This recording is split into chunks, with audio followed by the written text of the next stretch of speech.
الدهۆک هەوان نیشتیمانیان هێلانا tundutîjiyê dijî ئافرeta بۆ mavê 16 roj hate ragihandin. Parêzgarê dihûkê jî dibêjî pêtiviya hikûmet kiryar biselmînît ku biwarî bi mafê jinê heye û mafên wan parê zîtine ku bi tinê dirûşin bêt. Berî demekê sê Müdîrnahiyet parêzgeha dihûkê ku qerara bihêne danan me teqdîmê civata parêzgeha dihûkê kirin. Sê Müdîrnahiya êk jin e û du Müdîr ama yek dîsan du patkeme ve jin e ve êkem care ku mêjûwa parêzgeha dihûkê da afret yan kiç bibîte Müdîrnahiya vê sabit kêin ku nek tenê şiar ve nek tenê çarçîvê qanûnê nivîsî da belku kiryar vê biselmînîn ku em me baweriya mafê jinê hey baweriya pêksaniya nambeyna jin û mêra da hey. Rêveberê berhingarbûna tundutîjiyê dijî afreta radgehînêt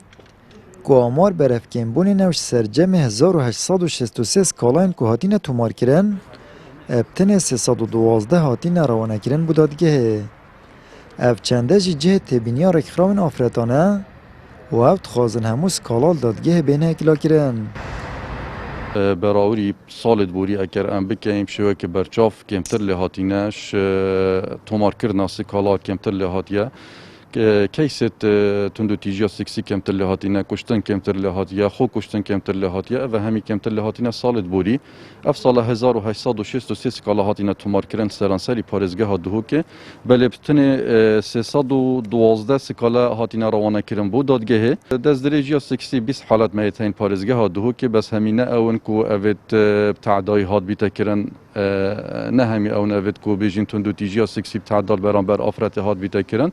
بله ما دوای قانونی ای که هکب تعدا بیت یا تعدا نبیتن کشتن سه حالت ما هبوینه پارێزگه دهۆک افساله خو کشتن ما هبوینه اوجی 13 حالت ما یتین لە کوردستانیشا زۆر تەرکیزمان بچێتە سەرەوەی کە کەیسی هەراسان و گێچەڵ و دەستدرێژیەکان شاراوە نەبن زیاتر لە مەراحلی تحقیق و لە دادگاکانە گرنگی پێ بدرێ چکە بەڕاستی کچانێکی گەنج ژنانێک لە شوێنی ئیشیانە لە مەعمەل بێ لە فەرمانگاکان بێ لە خەستەخانەکان بێ توش ئەبن تووشی تەحەڕوش و هەراسان و هەتا دەستدرێژی سەکسیە بن لەبەرەوە زۆر بێدەنگەی لێ ئەکرێت بەزەم کەیساکرێت ببێتە کەیسێکی گرنگ بۆەوەی کە کچان و ژنانێکی تریش قبوڵی نەکەن و حکوومەتیش بتوانێت هۆشیاری بدات لەسەر یاساکان ڕێگا ئاسان بکات بۆی کە کەسێک